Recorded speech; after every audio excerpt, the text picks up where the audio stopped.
This is a brief video of our 2002 Daewoo DMV-4020 running through its basic paces, and I will start with the spindle. This is 1,000 RPM on the spindle. Now we're going to go to 4,000 RPM, or is it 2? Yep, 4,000 RPM now.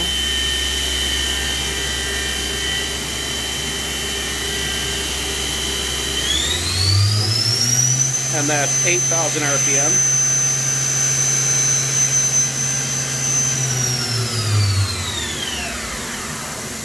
And now I'll jog the axes.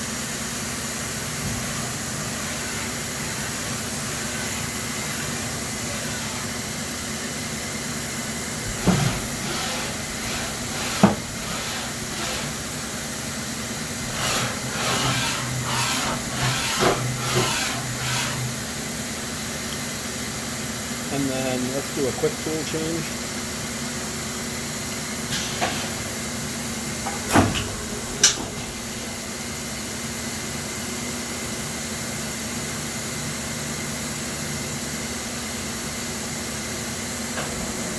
One more tool change. And that's the basics of the machine.